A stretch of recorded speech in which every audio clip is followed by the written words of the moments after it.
typical March of Dimes.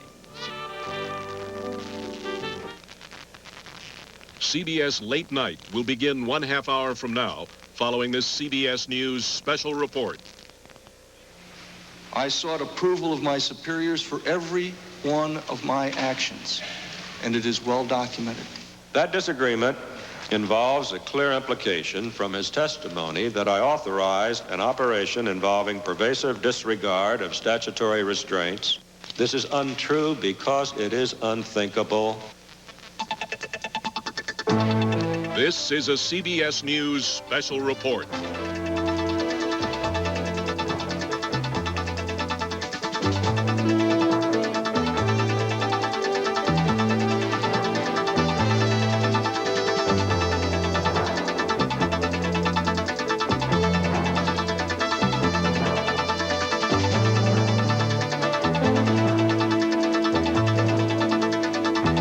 The Iran-Contra hearings, a question of authority.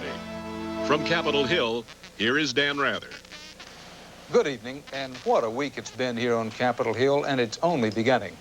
For 6 days, Lieutenant Colonel Oliver North told a fascinating tale of intrigue at the highest levels of our government, how, as he saw it, top officials of the Reagan administration negotiated in secret to sell missiles to Ayatollah Khomeini's Iran, eventually in exchange for a few American hostages, how the Reagan administration officials planned to use some of the profits to support the Nicaraguan rebels, and a wide variety of other covert operations. Also, the tangled web of deception and outright lying that was spun to keep all this secret.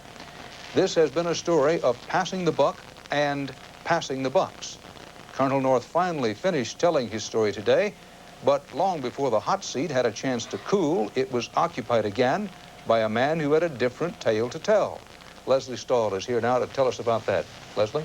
Dan, Oliver North's 6 days of testimony ended with a series of rebuttals from his old boss, Robert McFarlane, the former National Security Advisor, raising new questions about North's credibility.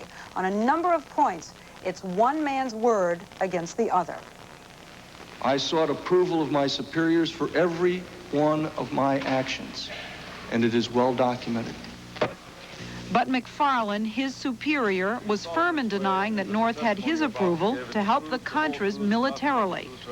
The Contras had to continue in some fashion to buy beans, bullets, Band-Aids, and the hardware of war. Now, the line is crossed when, instead of their doing that, Colonel North does that.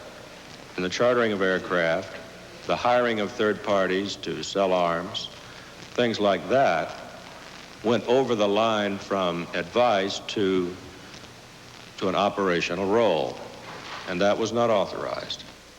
And there was a contradiction on funding the Contras. Not only did Mr. McFarlane not instruct you not to seek money from foreign countries, but that he was aware of each and every one of your actions to obtain money from foreign countries and approved of it. I believe so, yes. Did Colonel North solicit third countries for money with your authorization? Did he solicit from third countries? With your authorization? No, sir. I said, look, Ollie, with some fairly candid Marine Corps expletives, this is Bud, this is me, this is not some member of Congress. What's the story? Are you out raising money?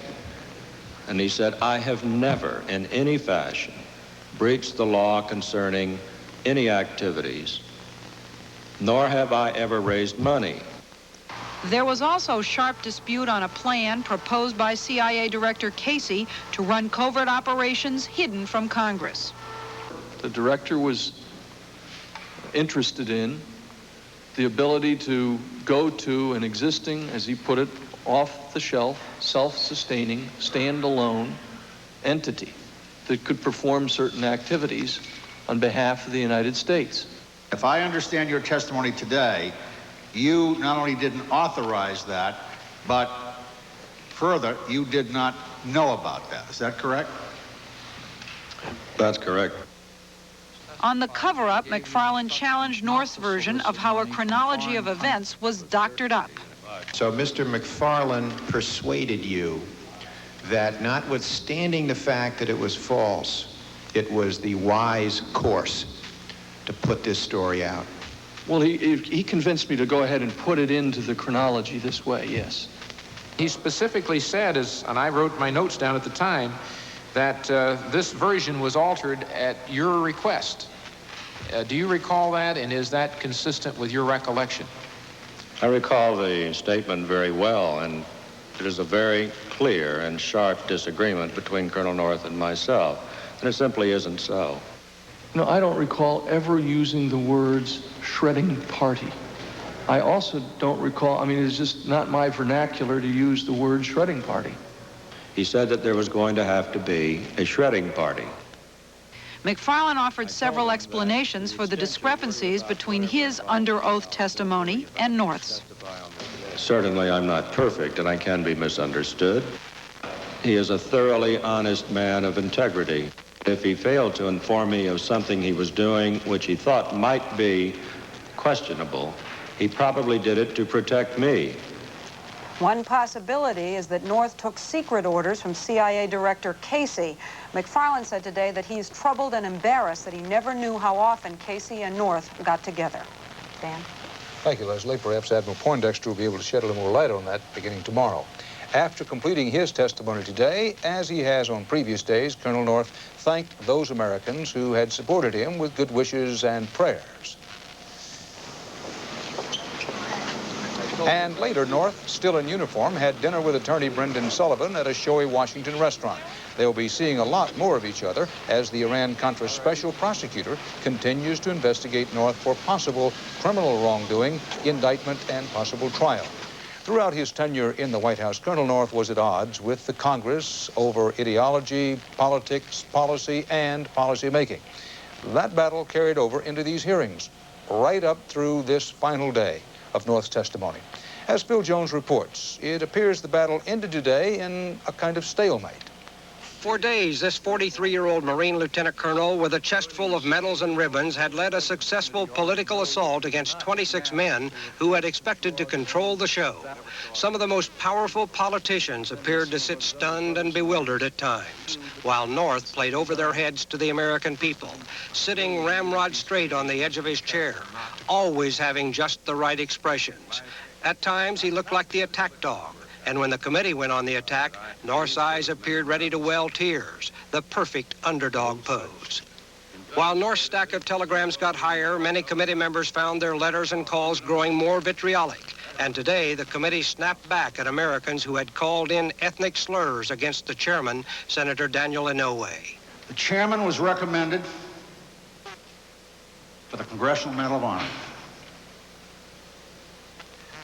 for assaulting 2 German machine gun nests in northern Italy, and then failing on the 3rd one, which was destroying his company, when he lost his arm, which he left on that battlefield. As for Senator Inouye, he ignored the public criticism and attacked North for violating the Uniform Code of Military Conduct. In fact, it says members of the military have an obligation to disobey unlawful orders. This principle was considered so important that we, the government of the United States, proposed that it be internationally applied in the Nuremberg trials. And so in the Nuremberg trials, we said that the fact that the defendant... May I please register an objection? I find this offensive. I find you're engaging in a personal attack on Colonel North, and you're far removed from the issues in this case. To make reference to the Nuremberg trials, I find personally, professionally distasteful. I can no longer sit here and listen to this. For many members, they could no longer sit and listen to North. It has been chilling and, in fact, frightening. I'm not talking just about your part in this, but the entire scenario. About government officials who plotted and conspired. I could go on, but we both know the testimony, and it is ugly. In my opinion, it is a prescription for anarchy. It was a frustrated committee that in the end had to finally give up with North. He claimed no wrongdoing, but did not produce the documented proof. You do not recall what happened to the 5 documents on the diversion of funds to the Contras. There's no accountability for an $8 million account earned from the sale of U.S. government property. There is no accountability for a $250,000 account available to you.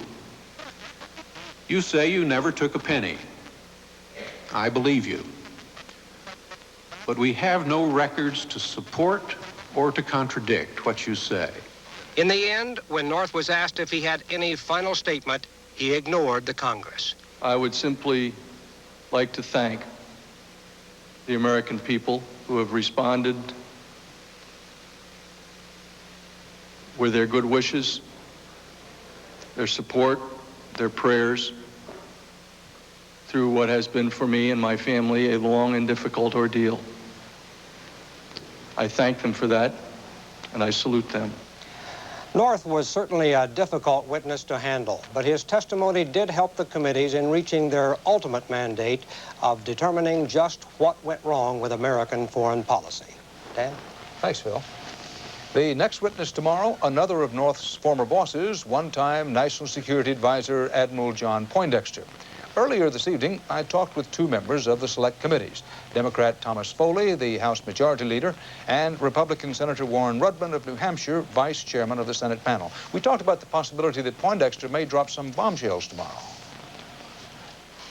I think several. I believe that Admiral Poindexter's testimony about the findings, some of them that we have not been able to discover whether they were signed or not, what they said, what was done with them, there'll be surprises there. And I think his general authority for what he did, I think people will be very interested to hear.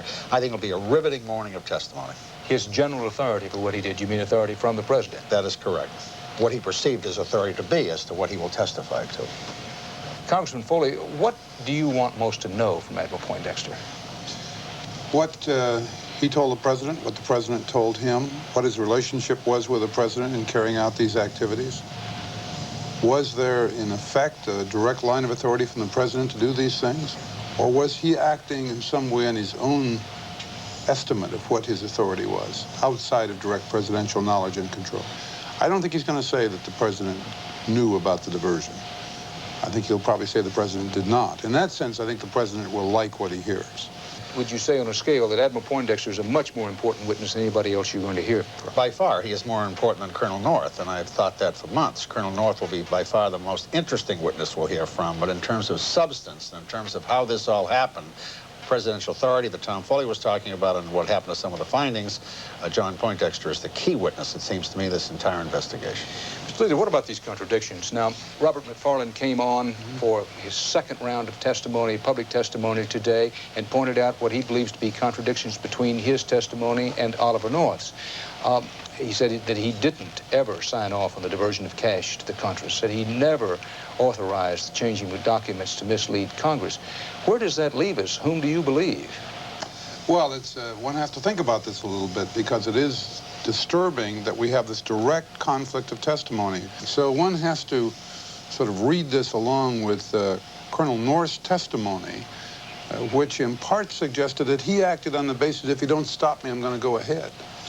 And somewhere between I didn't authorize him and if you don't stop me, I'm going to go ahead, seems to be the possibility of what happened. There's another dimension to that, Dan, if I may, and it's too early to come to conclusions, but I am starting to lean rather heavily in the direction that the relationship between North and Casey was an extraordinary relationship.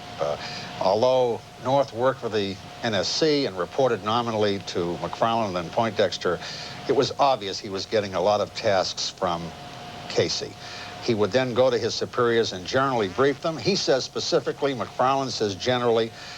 Poindexter will be interested to hear on that point. But it's quite obvious to me that Colonel North had 2 bosses, his nominal boss, the National Security Advisor, and I think that Casey had an enormous influence on North and what he did. The most important thing you've heard, Mr. Leader, in all of the testimony thus far?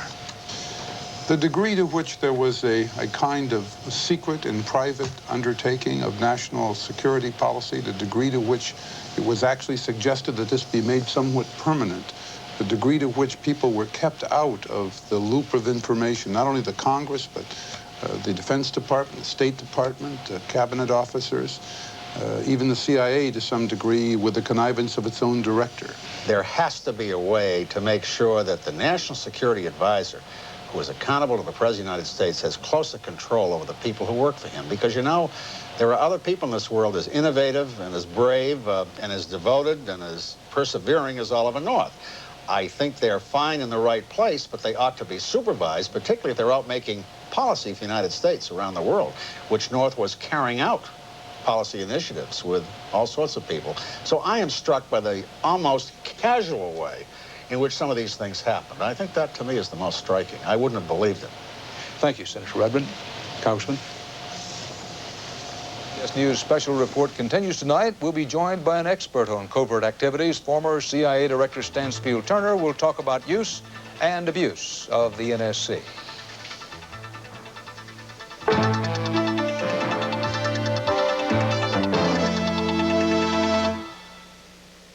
There's only one of these in the whole world. And you gave it to me. Whoa, what a crunch. That's unreal. It's not unreal. It's all natural. You said there was only one of these. I meant that one-of-a-kind nutty taste. I was going to say nutty taste. What are these? Grape nuts. I was going to say grape nuts. You were going to say grape nuts. I was going to say grape nuts. Post Grape Nut cereal, the one and only. He was going to say grape nuts. Introducing new, improved, professional strength Effordent Denture Cleanser. Stronger than ever. Removes more stains, more plaque, and kills germs. For a professional-looking clean, get new, improved, professional strength Effordent. When you're allergy sensitive, your next attack may be only a breath away. For relief, depend on Benadryl. Doctors have prescribed it more than any allergy medication ever. Benadryl from Park Davis. Attention car buyers. Don't buy anything until you see this. Now buy any Mazda 626 in stock and choose $900 in options free from Mazda or get $900 cash back. Buy one of these 323s in stock and choose $500 in options free from Mazda or get $500 cash back. Use cash back toward your down payment or get a check from Mazda. Hurry, get $900 on 626 or $500 on 323 today. What got all this glass so clean with so little effort? SOS Glassworks. It's made with vinegar, not ammonia, and works fast and easy on even the greasiest dirt, and gets everything shiny and streak-free. What's more, Glassworks with vinegar cleans tough smudges with less work than Windex with ammonia. SOS Glassworks with vinegar, the less work glass cleaner that works too well. You look into the performance of President Reagan's National Security Council during the whole Iran-Contra affair, and so far, a picture emerges of a staff running apparently unchecked, almost out of control. An agency designed for an advisory role turning operational. Earlier this evening, I talked with former CIA Director Stansfield Turner about why the president, any president, would use the NSC to do a job usually done by an agency such as the CIA. Only because of the obsession with not bringing the Congress into the act, trying to narrow the circle of people who knew about it. As it turned out, however, Colonel North was over his head in a very short order of time. In November 1985, with the second shipment of arms to Iran, he had to go to the CIA to get help with it. Admiral, consistently we hear democracies can't protect themselves. Societies such as the Soviet Union and operations such as the KGB will eventually demolish us because they can operate in near total secrecy.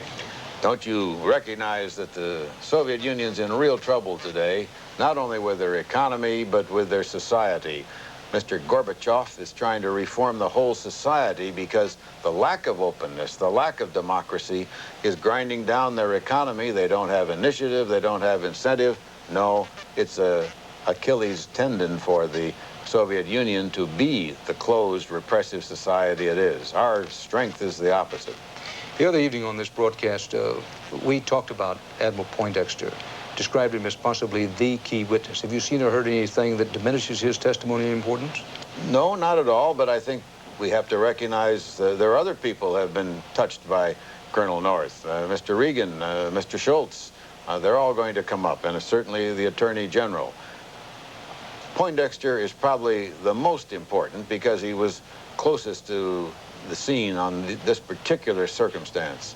But the others are going to contribute important information, too. It's not all going to be finished till the last batter's at bat. But as a man who finished, as you said, finished first in his class at Annapolis, Poindexter is trained to protect the man above him, isn't he? Isn't he likely to come in there and do his very best to protect his superior? I think Admiral Poindexter is too honest a man to do anything but tell the truth. It may be difficult for him. He's in a terribly difficult spot. He'll want to protect the president. He'll want to protect the office of the presidency. He certainly wants to protect himself from going to jail and indictment by the special prosecutor, but he has no choice. He's got to tell the truth. Both as a former director of the CIA and just somebody who's been watching and listening, what are you most interested in hearing from Poindexter? I think I'm most interested in hearing why people didn't tell the president. That's what everybody has said. I don't understand why a juicy, marvelous story like, gee, we got the Ayatollah paying for the Contras, isn't something that everybody would be slipping to the president. Thank you, Admiral. Thank you. All of the congressional committee members seem to agree, at least in theory, that their job is to find out the truth as opposed to politicking or prosecuting. Bruce Morton has a look tonight at how that job is coming along and the crucial part of it that still remains.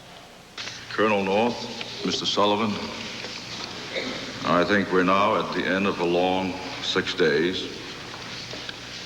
The questions I had cannot be answered because some of those who could have answered these questions are not here with us. We will never, for instance, know William Casey's side of what he said to Oliver North, whether Casey really envisioned an autonomous, self-financing agency capable of running a whole series of covert operations. Colonel North testified that I directed the White House chronologies be altered to say that everyone in the United States government believed in November 1985 that, quote, oil drilling parts, close quote, were being shipped by the government of Israel. This is not true. And some other questions can only be answered in the minds of individual committee members, individual Americans, perhaps someday in the minds of a jury. So I didn't consider myself to be the lone wolf out here creating... Oliver North and Robert McFarlane are in flat disagreement about some things to which they are the only two witnesses. There was a lack of accountability for funds and for policy, and responsibility rests with the president. If he did not know of your highly significant activities done in his name, then he should have. And we'll obviously have to ask Admiral Poindexter some questions. Some questions tomorrow's star witness should be able to answer. Did he authorize all of the activities Colonel North says had Poindexter's approval, or only some? Did he tell the president about diverting Iranian arms money to the Contras? And if not, how did such a major covert operation go forward, apparently unknown to, unapproved by any elected official, president, vice president, or member of Congress? We're here to learn what went wrong, what caused the mistakes, and what we can do to correct them. Those questions, the committees themselves will have to try to answer. What is the role for covert operations in a democracy? What went wrong? How can it be fixed? Does the system need to be changed, or will the committees in the end decide they agree with the Tower Commission, that the fault was not the machinery of government, but lay rather with the men who were supposed to make it work? Dan? Thanks, Bruce. And we'll be back in just a moment with some final thoughts.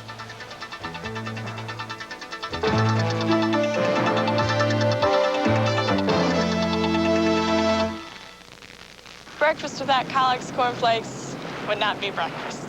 It's not fancy, it's just really good. Because I like the taste and it has nutritiousness in it. I love the box. Because I know when I see that rooster in the morning, it's another way to say, Dan, wake up, it's time to go to work today. Kellogg's Cornflakes is the ultimate in cereals. Kellogg's Cornflakes is tops. Cornflakes from Kellogg's. What more could you want from a cereal? Dan Miller waited a long time to see this. He almost missed it. Not long ago, Dan had a heart attack. Since then, his doctor prescribed a regimen of exercise, the right foods, and an aspirin a day. Studies with people who had a heart attack or unstable angina show aspirin can help prevent heart attacks.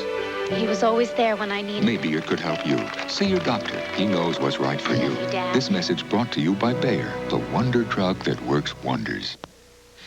People can't get enough of the rumors about who's sleeping with whom. Now they're latching onto rumors about AIDS and sex. The reality is, AIDS is sexually transmitted. So you have to be aware and selective, because you're sleeping with every person your partner's been with for the last 10 years. So know what you're doing and find out the facts. Rumors are spreading faster than AIDS. For more information, write the American Red Cross.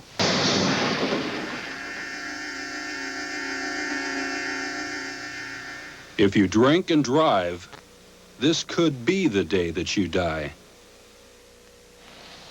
For 1 week, Oliver North captured the attention of the country with an often dazzling performance. Now, taking his turn in the hot seat tomorrow, a man with a radically different style. North's former boss, Admiral John Poindexter, is described as super secretive, ideologically motivated, but self-controlled and uncomfortable in the spotlight.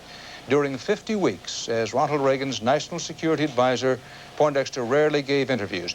But where North succeeded in rocking the Senate caucus room, Poindexter could very well rock the entire White House. It is Poindexter, the man who briefed President Reagan every day for nearly a year, who can say whether he ever told the president about the diversion of Iran arms sales money to the Contras. President Reagan insists the answer is no. People who know Poindexter say he has a photographic memory. Starting tomorrow, it will be put to the test. We'll be here once again to bring it to you live, starting at 9 a.m. Eastern Time with the Poindexter testimony. Until then, for CBS News, Dan Rather on Capitol Hill. Thanks for joining us. See you in the morning. Hey, you're eating bran cereal because it's good for you, right? Guess what's in it besides bran? Sugar. Up to 22 added teaspoons a box. Over time, that can really add up. And up. But Nabisco shredded wheat and bran is different. It hasn't got 1 grain of added sugar or salt. Nabisco shredded wheat and bran, now in the big 18-ounce box, too. If you're eating bran because it's good for you, why add sugar and salt? Nabisco. Here's Martha Ray with big news. Folks, it's official. The big mouth is now the fresh mouth. And here's why. Introducing Super Strength Polident, now with a minty mouthwash ingredient. So it freshens dentures as it cleans them. Look, new Polident Super Strength powers away tough food stains. And now the minty mouthwash ingredient freshens your dentures. So take it from the big mouth. I mean the fresh mouth. Try new Super Strength Polident Green. It freshens as it cleans. Give me some raspberry. You'll go wild over Riunite Royal Raspberry. The taste of raspberries and natural Riunite, not a watered-down cooler. Raspberry. And try peach and apple, too. I don't hide my real feelings. Do you? I express them, show what I'm really made of. Even the way I wear my hair shows how I feel. Either up or long and natural. But I always wanted healthy looking, so I use Clairol Condition. Condition products are good for my hair. Protein-enriched shampoos and treatments, alcohol-free styling mousses, even hairsprays that won't dull or dry out my hair. Good, healthy-looking hair says a lot about someone. Condition hair care. Come on, show them what you're really made of. Where does it hurt? Here. For indigestion, heartburn, and gas, nobody does as much as Malox Plus. Dose for dose, it neutralizes more than any regular strength antacid and dissolves gas. Nobody does as much as Malox Plus. The Iran-Contra hearing, a question of authority, has been a special report from CBS News. This is CBS. You're from, Karen? Deer Park, Texas. Texas? Mm-hmm. Is that where they grow the TV guides out there? Well, bigger and better, of course. Why do you read TV Guide? Has a lot of information and interesting stories, lots of gossip. Freedom to read TV Guide is one of the original 10 amendments. There's freedom of the press, freedom of religion, freedom to read TV Guide. I take it in the bathtub with me, and I read it from cover to cover. If you don't read TV Guide this week, you might be missing something. It's the best magazine. In just 10 minutes, you got it made. In the shade. Disposable contact lenses. At 5. This is CBS News special coverage of the Iran-Contra Congressional Committee.